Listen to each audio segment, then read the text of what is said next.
Malam itu, saat saya membersihkan kamar Tuan Muda Rea di rumah besar keluarga Wijaya di kawasan Menteng, Jakarta, tangan Rea tiba-tiba menyentuh bahu saya dan bibirnya menyentuh bibir saya tanpa peringatan apapun. Saya, Andi, hanya pembantu rumah tangga biasa berusia 23 tahun dari desa kecil di Jawa Tengah. Tidak pernah menyangka bahwa satu ciuman singkat itu akan menghancurkan segala tembok yang selama ini saya bangun untuk menyembunyikan siapa saya sebenarnya. Jantung saya berdegup kencang sampai terasa mau keluar, tangan saya yang memegang lap kain langsung gemetar, dan saya mundur selangkah sambil menatap lantai marmer yang mengkilap. Rea berdiri di depan saya dengan napas tersengal, matanya yang biasanya dingin dan penuh wibawa sekarang penuh kebingungan. "Andi Ma," katanya pelan, suaranya hampir hilang di antara deru ac kamar yang mewah itu. Saya tidak berani menjawab. Saya hanya bisa mengangguk cepat lalu berlari keluar kamar, meninggalkan ember dan kain pel di lantai. Malam itu saya tidak bisa tidur di kamar kecil belakang rumah. Pikiran saya berputar-putar. Saya sudah bekerja di sini 2 tahun, membersihkan, mencuci, memasak untuk keluarga besar itu. Pak Wijaya, ayah Rea, adalah pengusaha sukses yang jarang di rumah. Ibu Rea selalu sibuk dengan acara sosial. Rea sendiri baru pulang dari kuliah di Singapura dan sekarang membantu bisnis keluarga. Dia 26 tahun, tampan, tinggi, dan selalu sopan pada saya. Tapi tatapannya akhir-akhir ini berubah. Setiap kali saya membersihkan kamarnya, dia duduk di meja belajar sambil memperhatikan saya tanpa bicara. Saya pikir itu hanya kebiasaan orang kaya yang bosan. Tapi malam ini semuanya berubah. Saya tahu saya berbeda sejak remaja. Di desa saya tidak pernah berani bilang pada siapapun. Di Jakarta pun saya sembunyikan rapat-rapat. Indonesia ini bukan tempat mudah buat orang seperti saya. Keluarga, tetangga, agama, semua menatap sinis. Jadi saya belajar diam, bekerja keras, dan berpura-pura. Tapi ciuman Rea membuat segalanya runtuh dalam sekejap. Pagi harinya, saya bangun dengan mata bengkak. Saya berusaha menghindari Rea. Saya membersihkan ruang tamu lebih awal, lalu ke dapur membantu Mbok Siti memasak. Tapi Rea turun ke dapur dengan kaos longgar dan celana pendek, rambutnya masih acak-acakan. "Andi, kita bicara sebentar," katanya pelan di depan Mbok Siti yang pura-pura tidak dengar. Saya mengangguk kaku. Kami berjalan ke taman belakang yang sepi. Udara pagi Jakarta masih sejuk. Rea berdiri di depan saya, tangannya dimasukkan ke saku. Aku tidak tahu kenapa aku lakukan itu semalam. Tapi aku tidak menyesal. Sudah lama aku merasa ada sesuatu saat melihatmu. Kata-katanya seperti petir di telinga saya. Saya menunduk, jari saya saling meremas. "Tuan, saya hanya pembantu. Ini tidak boleh." Rea tersenyum tipis, senyum yang membuat hati saya bergetar. "Jangan panggil aku Tuan di sini. Panggil Rea saja. Dan aku tahu kamu juga merasakan sesuatu, Andi. Matamu tidak bisa bohong." Saya tidak berani mengakui. Saya hanya bilang saya harus kembali bekerja sebelum Bu Wijaya bangun. Sepanjang hari itu saya bekerja seperti robot, tapi pikiran saya terus ke Rea. Malam berikutnya, saat semua orang tidur, Rea mengetuk pintu kamar kecil saya. "Andi, boleh masuk?" Saya membuka pintu dengan tangan gemetar. Dia masuk, duduk di tepi kasur saya yang sempit. Kami bicara sampai larut. Dia cerita tentang hidupnya di Singapura, bagaimana dia merasa kesepian meski dikelilingi teman. Dia bilang dia sudah lama tahu dirinya suka laki-laki, tapi takut bilang pada keluarga. Saya mendengarkan sambil menahan air mata. Untuk pertama kali, saya merasa ada orang yang mengerti. Kami tidak sentuh satu sama lain malam itu.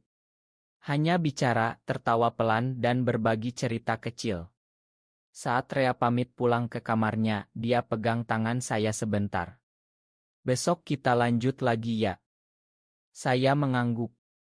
Hari-hari berikutnya berlalu seperti mimpi. Rea mulai membantu saya membersihkan, meski saya larang.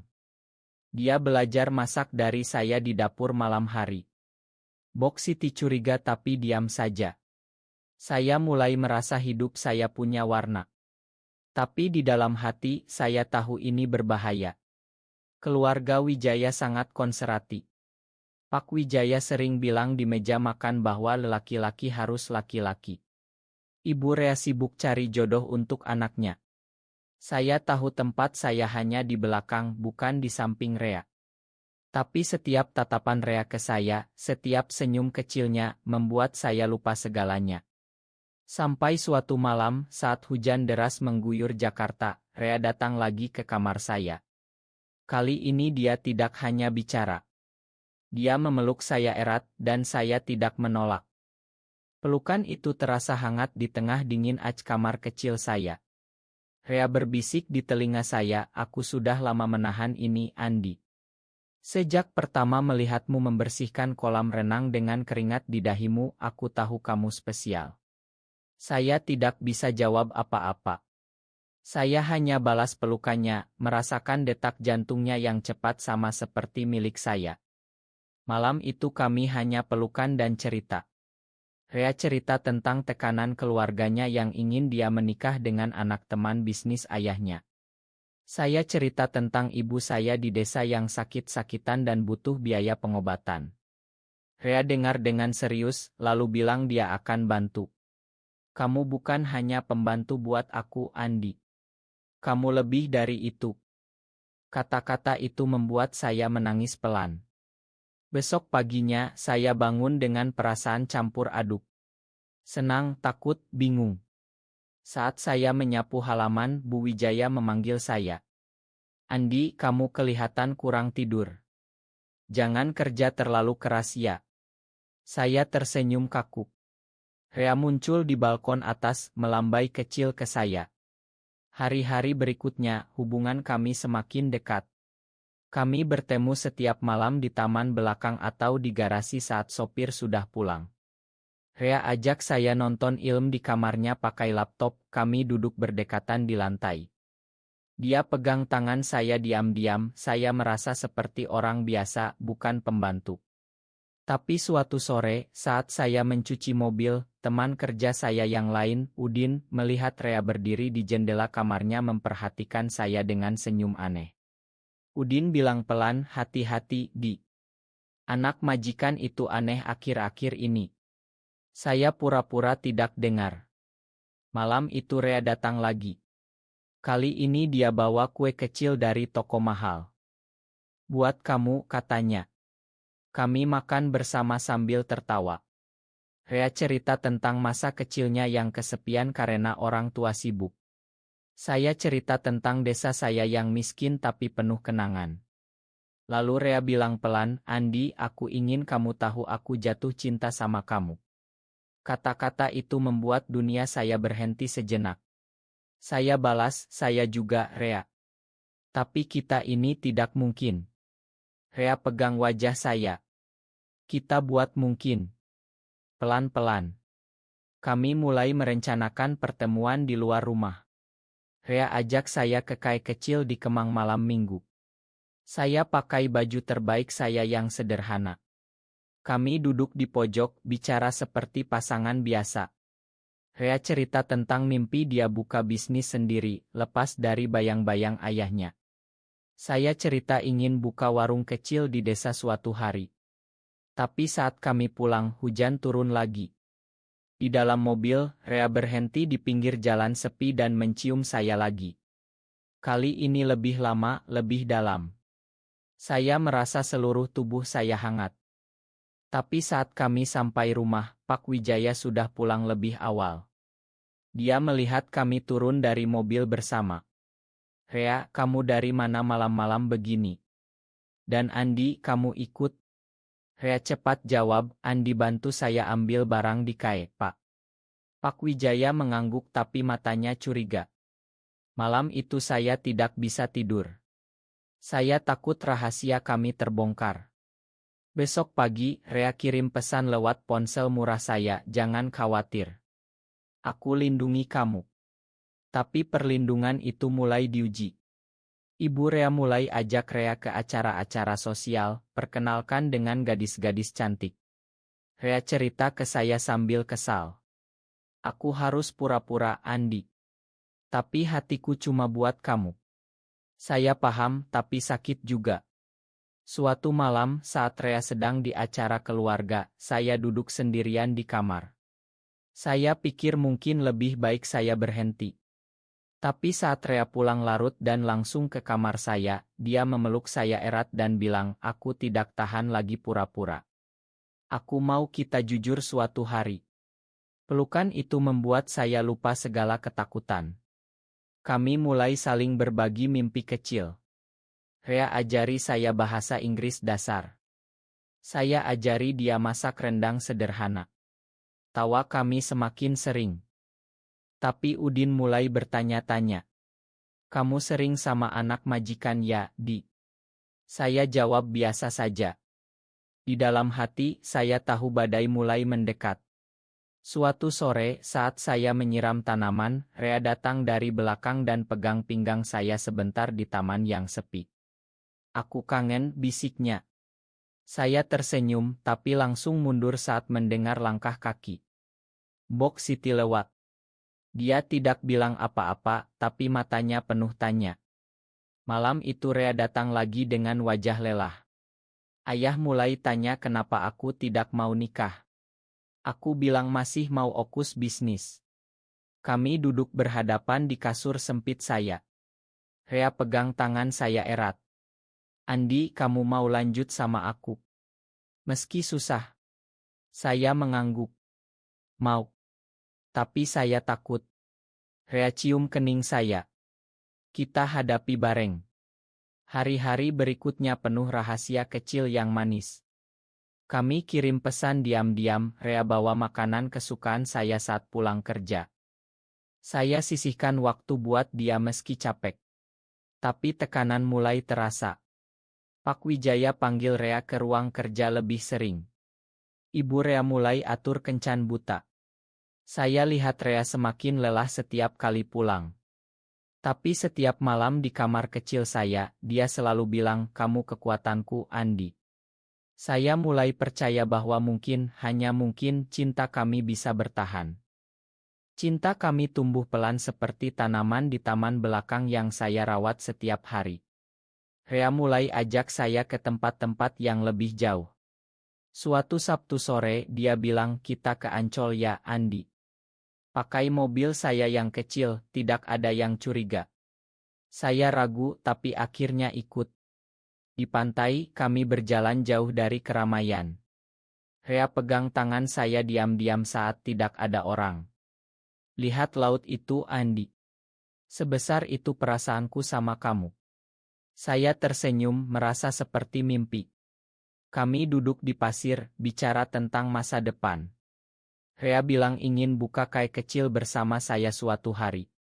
Saya bilang ingin bawa ibu saya ke Jakarta untuk berobat. Rea janji bantu. Malam harinya di mobil, kami berhenti di tempat sepi dan berpelukan lama. Aku sayang kamu, kata Rea untuk pertama kali. Saya balas dengan suara bergetar, saya juga. Kembali ke rumah, kami harus berpura-pura lagi. Tapi semakin hari semakin sulit. Udin mulai gosip kecil di belakang. Anak majikan sering ngajak Andi keluar loh. Bok Siti diam tapi pandangannya berbeda. Suatu malam, Rea datang ke kamar saya dengan wajah pucat. Ibu atur pertemuan dengan anak pengusaha besok. Aku harus pura-pura senang. Saya pegang tangannya. Kamu kuat, Rea. Kami pelukan lama sampai Rea tertidur di bahu saya. Pagi harinya saya bangun lebih awal buat kopi untuk dia. Rea bangun cium pipi saya cepat sebelum keluar. Hari itu Rea pergi ke pertemuan. Saya kerja dengan hati gelisah. Sore harinya dia pulang, langsung cari saya di dapur. Aku bilang pada ibu aku belum siap nikah. Dia marah besar. Kami bertemu di garasi malam hari. Rea cerita detail. Pak Wijaya mulai curiga kenapa Rea tidak tertarik gadis. Mereka bilang aku harus lebih maskulin, kata Rea sambil tertawa pahit. Saya peluk dia erat. Kamu sudah cukup maskulin buat saya. Hubungan kami semakin dalam. Rea mulai bagi rahasia bisnis keluarga. Saya bagi cerita masa kecil saya yang susah. Kami saling dukung. Suatu hari Rea ajak saya ke Bandung naik kereta diam-diam saat keluarga ke Bali. Di ila kecil yang dia sewa, kami habiskan 2 hari hanya berdua. Kami jalan-jalan di Lembang, makan sate, tertawa seperti pasangan normal. Malam di ila, Rea bilang, Andi, aku ingin kita tinggal bersama suatu hari. Lepas dari semua ini, saya menangis bahagia. Tapi saat kembali ke Jakarta, realita menghantam. Pak Wijaya panggil Rea ke ruang kerja. Kamu sering keluar malam. Ada apa? Rea bohong lagi. Saya mulai merasa bersalah. Saya bilang pada Rea, mungkin lebih baik kita pelan-pelan saja. Rea tidak setuju. Aku tidak mau sembunyi selamanya. Tekanan semakin besar. Ibu Rea mulai tanya saya langsung. Andi, kamu dekat sama Rea ya? Saya jawab biasa. Tapi hati saya takut. Suatu malam saat hujan deras, Rea datang ke kamar saya basah kuyup. Aku ribut sama ayah. Dia bilang aku harus nikah bulan depan. Kami pelukan sambil basah. Rea menangis pertama kali di depan saya. Aku tidak mau kehilangan kamu, Andi. Saya usap punggungnya. Kita hadapi. Malam itu kami janji saling jaga. Tapi Udin sudah mulai bicara pada Mbok Siti. Gosip mulai menyebar pelan di antara pekerja rumah. Saya dengar bisik-bisik. Anak majikan dan Andi aneh. Saya pura-pura tidak tahu. Rea mulai rencanakan cara keluar. Dia bilang ingin pindah ke apartemen sendiri. Kamu ikut ya, Andi. Saya ragu karena pekerjaan dan keluarga. Tapi cinta membuat saya berani. Kami mulai simpan uang bersama. Rea kasih saya bonus diam-diam, hari-hari penuh harapan tapi juga ketakutan. Setiap tatapan Rea ke saya sekarang penuh janji. Saya merasa tumbuh, tidak lagi hanya pembantu. Saya merasa dicintai. Tapi badai besar mulai mendekat tanpa kami sadari. Badai itu datang lebih cepat dari yang kami kira. Suatu pagi, Pak Wijaya memanggil semua pekerja rumah ke ruang tengah. Wajahnya merah padam. Ada yang aneh di rumah ini. Saya dengar gosip tidak enak tentang anak saya. Semua diam, saya berdiri di belakang, tangan dingin. Rea berdiri di samping ayahnya, wajahnya pucat. Pak Wijaya pandang saya lama. Andi, kamu sering keluar sama Rea? Saya jawab pelan, hanya bantu belanja, Pak. Tapi Pak Wijaya tidak puas. Malam harinya Rea datang ke kamar saya dengan tangan gemetar. Ayah curiga. Dia suruh saya menikah cepat atau keluar dari bisnis. Kami duduk berpelukan. Rea bilang, aku sudah bilang pada ayah aku tidak suka perempuan. Dia marah besar. Saya kaget. Kamu bilang begitu. Rea mengangguk. Aku capek bohong, Andi. Besok paginya, suasana rumah tegang. Bu Wijaya menangis di kamar. Pak Wijaya panggil Rea lagi. Saya dengar teriakan dari ruang kerja. Kamu bikin malu keluarga. Cinta sesama jenis itu dosa. Saya menangis di dapur sendirian. Mbok Siti peluk saya. Kamu hati-hati ya, nak. Rea keluar ruangan dengan mata merah. Dia cari saya di belakang rumah. Andi, ayah suruh kamu keluar kerja besok. Hati saya hancur. Tapi Rea pegang tangan saya erat. Aku ikut kamu. Kita pergi bersama. Malam itu kami rencanakan kabur. Rea ambil uang tabungannya. Saya bawa baju sedikit. Kami janji ketemu di stasiun Gambir pagi-pagi. Tapi saat saya packing, Udin masuk kamar saya tiba-tiba. "Di, kamu beneran sama anak majikan?" Saya diam. Udin geleng kepala. "Ini tidak benar, Di." Saya minta dia diam tapi saya tahu dia sudah bilang pada orang lain. Pagi harinya saya keluar rumah diam-diam, Rea sudah tunggu di stasiun. Kami naik kereta ke Bandung.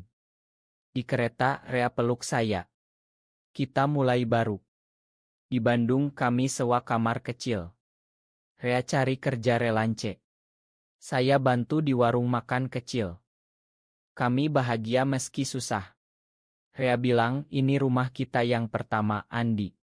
Tapi keluarga Wijaya cari kami. Pak Wijaya kirim orang ke desa saya. Ibu saya telepon menangis. "Anakku, pulanglah." Saya bingung. Rea bilang, "Kita hadapi bersama." Suatu malam di Bandung, Rea dapat telepon dari ibunya. Ibu bilang ayah sakit karena stres. Rea menangis. Saya peluk dia. "Kamu pulang saja." Rea geleng. "Tidak tanpa kamu." Tekanan semakin berat. Udin kirim pesan ancaman ke saya. "Kamu bikin keluarga hancur." Saya mulai ragu. Apakah saya egois? Rea lihat keraguan saya. "Andi, jangan tinggalkan aku." Kami bertengkar kecil pertama kali. Saya bilang saya mau pulang ke desa. Rea marah. "Kamu janji bareng." Malam itu kami tidur membelakangi. Tapi paginya Rea peluk saya dari belakang.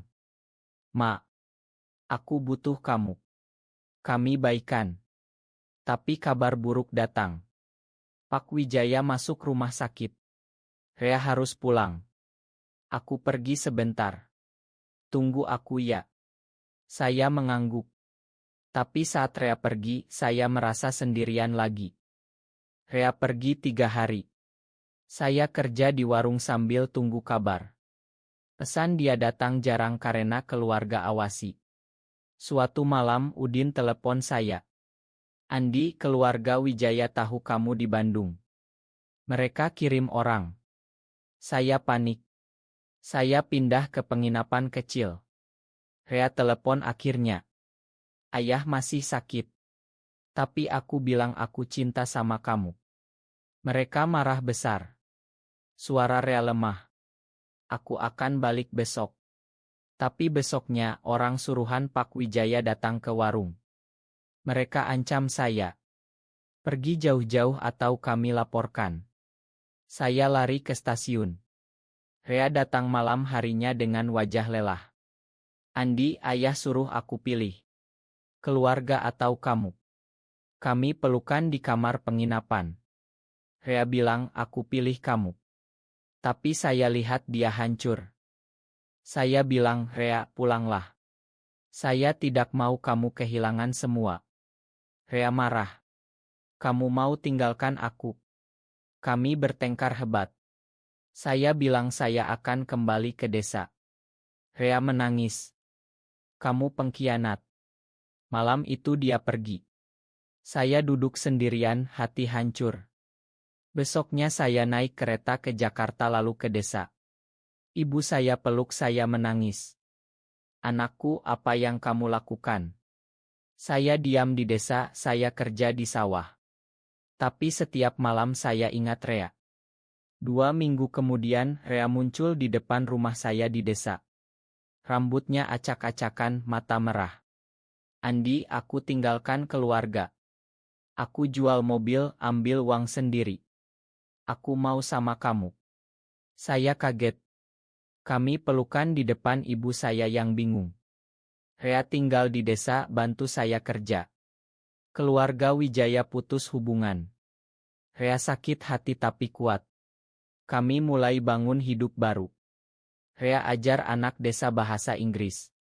Saya buka warung kecil. Tapi prasangka desa mulai muncul. Tetangga bisik-bisik. Saya dan Rea hadapi bersama. Suatu malam, Rea bilang, "Aku tidak menyesal, Andi.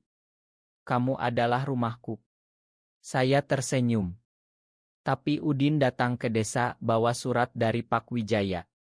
Ayah mau makan kalau kamu pulang dan nikah dengan perempuan. Rea tolak.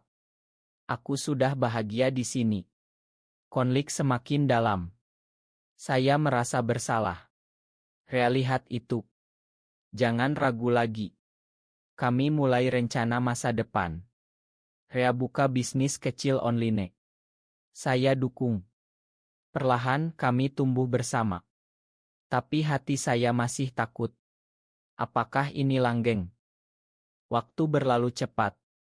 Sudah 6 bulan kami di desa. Rea sudah terbiasa dengan hidup sederhana. Kami bangun warung kecil bersama, jual kopi dan makanan ringan. Desa mulai terbiasa dengan kehadiran Rea yang ramah. Anak-anak suka belajar dengannya. Ibu saya juga sayang Rea seperti anak sendiri. Tapi suatu hari, Bu Wijaya datang ke desa diam-diam, dia peluk Rea menangis. Anakku, pulanglah. Ayah sudah makan. Rea pandang saya. Saya diam. Bu Wijaya bilang, kami terima Andi sebagai bagian keluarga. Asal kalian pulang. Rea kaget. Saya juga. Kami bicara malam itu. Andi, kita pulang. Atau tetap di sini. Saya pegang tangan Rea. Kita pulang. Tapi sebagai diri kita sendiri. Keesokan harinya, kami kembali ke Jakarta bersama Bu Wijaya. Pak Wijaya terima kami di rumah besar. Dia peluk Rea, lalu pandang saya. Kamu sudah buat anak saya bahagia.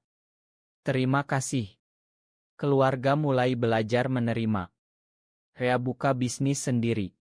Saya tetap bantu di rumah tapi sekarang sebagai pasangan. Kami pindah ke apartemen kecil milik Rea. Hidup kami tenang. Rea sering bilang, kamu yang buat aku kuat, Andi. Saya balas, kamu yang buat saya berani jadi diri sendiri. Persahabatan kami dengan Mbok Siti dan Udin pulih. Desa kami kunjungi tiap bulan. Cinta kami tumbuh semakin dalam. Tapi di masyarakat masih ada yang bisik-bisik. Kami hadapi dengan kepala tegak. Suatu malam di balkon apartemen, Rea peluk saya dari belakang sambil lihat lampu kota Jakarta.